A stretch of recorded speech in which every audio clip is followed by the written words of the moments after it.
Hey loves, my name is Amber, welcome to my channel, and today we're going to be discussing Hotels to Home, Living the Luxury Hotel Experience at Home by Darcy Guttwein. I did want to note that while this video is not monetarily sponsored in any way, I did receive my copy of the book from Books Forward in order to review and feature on my social channels. What if you could live the luxury hotel experience at home every day? Hotels to Home answers that question by creating a new lifestyle template that bridges the gap between your fondest hotel memories and everyday living.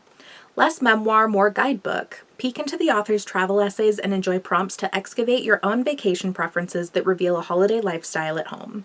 The book is comprised of essays that compile personal anecdotes and experiences in a way that chronicles aspects of hotel experiences that are pleasurable and ways in which the author has translated them into her own home and daily living, and encourages you to find traits about hotel experiences that you personally enjoy to implement into your own personal home and routine. I think that overall, the book does have some good advice and is meant to be very positive and inspiring and well-meaning, but it is just a little bit out of touch with reality for the majority of people.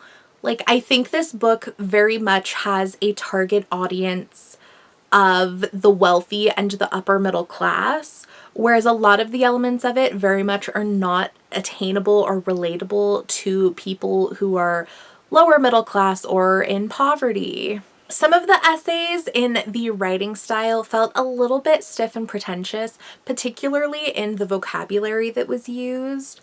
Not in all of the instances, but throughout the book, it almost felt like the author was trying to prioritize sounding intelligent versus being accessible and easy to read. Like, it certainly wasn't difficult to read for myself personally, but I could definitely see some people who aren't the biggest fans of reading in general trying to give this a go and just not being that into it because it feels a little pretentious.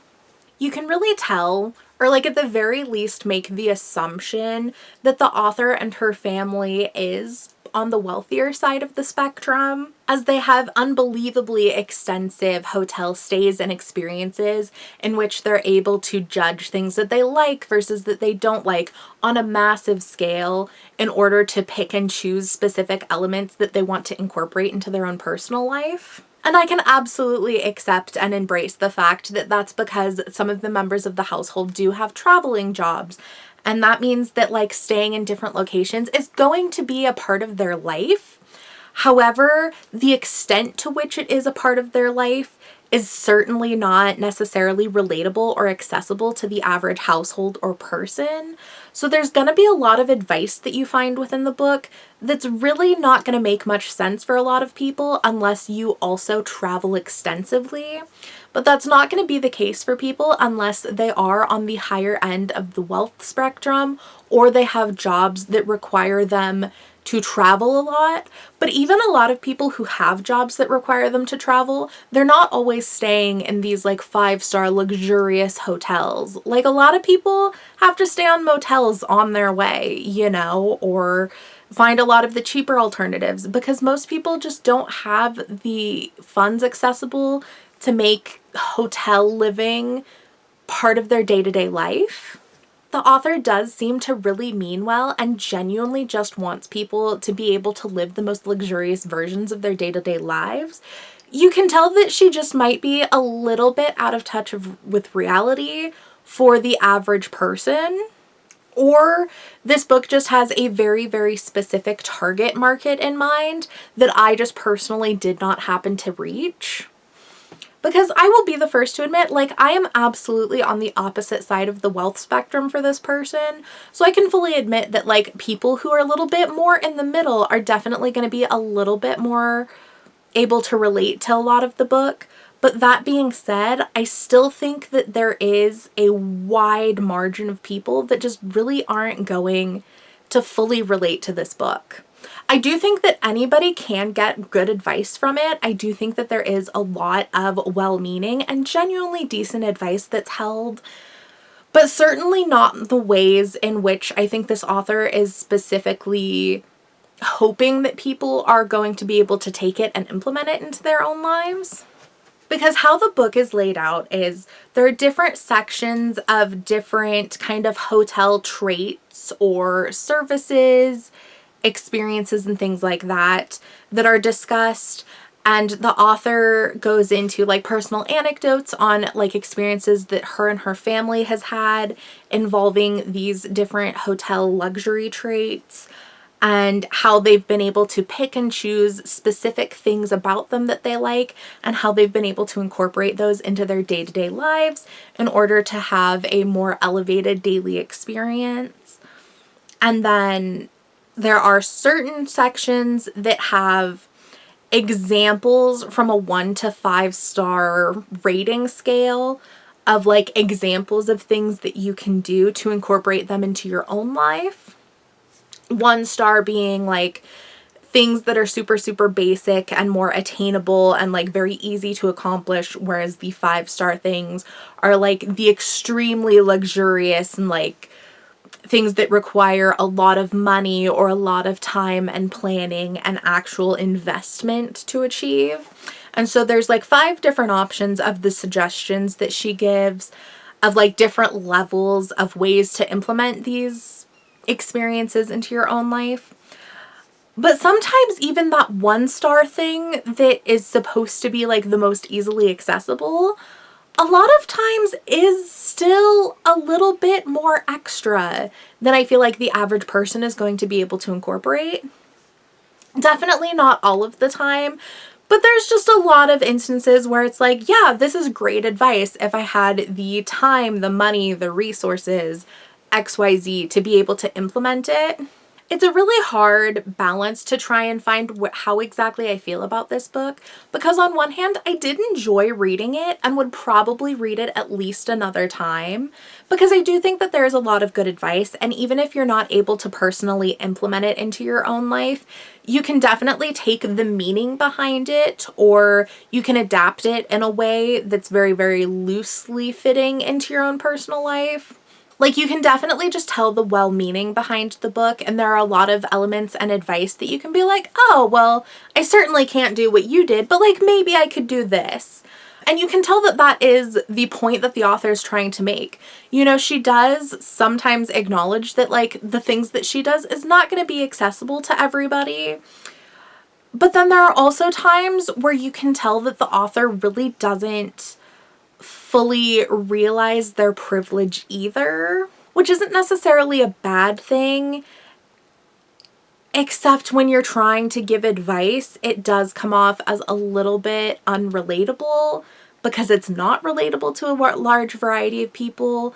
But you can especially tell how unaware the author happens to be, and like, oh, there's one particular instance that like especially upset me. Like nothing else, like all of it was just like, yeah, okay, sure, you know, like clearly you're just upper middle to like upper class, that's fine, like that's definitely not an issue at all. But there was like a couple of instances, and one in particular where it was really just like, wow, you do not get the opposite side of the spectrum. So this particular section is on safety and how feeling safe is going to affect your daily life and how you're able to experience your surroundings, which is absolutely true. I am absolutely not negating that. Personal safety is such a priority that needs to be had, but there are also instances of safety where you're not able to control them. But like, here's the paragraph that really irked me a little bit. When deciding where you live, safety consideration should be paramount. I remember a lovely young girl excitedly describing her first apartment. The only problem was that she often worked late into the evening and had to traverse an unsafe neighborhood when arriving home after dark. This young woman was anxious a few times per week, unnecessarily. She should have chosen an apartment in an area that brought security rather than anxiety, a place where she could enjoy her rite of passage, sans fearful distractions. And like, obviously, I'm not going to negate the fact that safety is definitely incredibly important, and when available needs to be a priority. But that paragraph just felt so incredibly tone deaf because most people aren't able to choose the locations in which they're living. you know, especially if you're somebody who's living in an apartment. Many people are living in areas based on what is available to them. They're not able to just choose and, you know, be like, oh, she should have chosen somewhere safer. I'm sure if this individual were able to have chosen an apartment in a safer location, she would have loved to. But she most likely wouldn't have been able to, especially if this were a first apartment. Your funds aren't going to be the most expensive. You know, you're going to need to find cheaper options, and you're going to be limited by where you want to live based on where you work, where just there's so many different limitations. And that particular paragraph just really felt very, very tone deaf, and like the author was like, oh, well, like just find another place to live. And it's like, I'm sure they would have if they were able to. That's not something that you can just do at the drop of the hat unless you are incredibly wealthy. I think that was definitely the worst that we saw within the book, but there are definitely a few little instances like that where it was really kind of just like, wow, you don't realize how privileged you are necessarily. Like, it's not a bad thing to have money and to be comfortable and wealthy. Like, obviously, when you're like exorbitantly wealthy, like eat the rich, but like upper middle class, you're fine, you know, like you're good. That's not a bad thing in any way. It's just not necessarily accessible or relatable to the average audience member. So like, I personally didn't get as much out of this book as somebody who owns their own home and as somebody who, you know, has their own family and leads their own higher end life. I'm sure would absolutely love reading this book and having these ideas and the encouragement and the inspiration to create more small luxuries within their own life. And that's absolutely fantastic. And I think that everybody deserves to be able to find on their own individual levels. So like, even if you are, you know, not as wealthy as others, even if you are poor and, you know, like there's definitely advice that you can take from the book and things that you can incorporate, not just from hotels. Like, I'm kind of taking this book and translating the ideas of the inspiration, and it's like, okay, I have barely ever stayed at hotels in my entire life, so that's not relatable to me, and that's not applicable for me to pick and choose what different hotel elements that I enjoy to be able to take that into my own home. But I can judge based on the experiences that I have had and be like, where are different locations that I've enjoyed? Where are different things that I've seen at friends' houses and families' houses and things like that? What are things that I enjoy that I could incorporate into my own life that would be easy and accessible to do and would make my daily living feel that much more personally tailored and luxurious to my own lifestyle? And that is something that I definitely think that everybody can learn from and deserves to want to do. I think the way that this particular book presented a lot of those ideas was a little bit out of touch, but not in a way that I don't think it's a decent read. I think it's just very much a particular audience that it's trying to reach, and I'm not sure if it's reached that audience just yet. But like I said, you can genuinely tell that the author means well and just genuinely wants people to live their best lives. And I think if nothing else, that is what you should take from the book. But anyways, thank you so much for watching. I had a blast hanging out with y'all. Peace.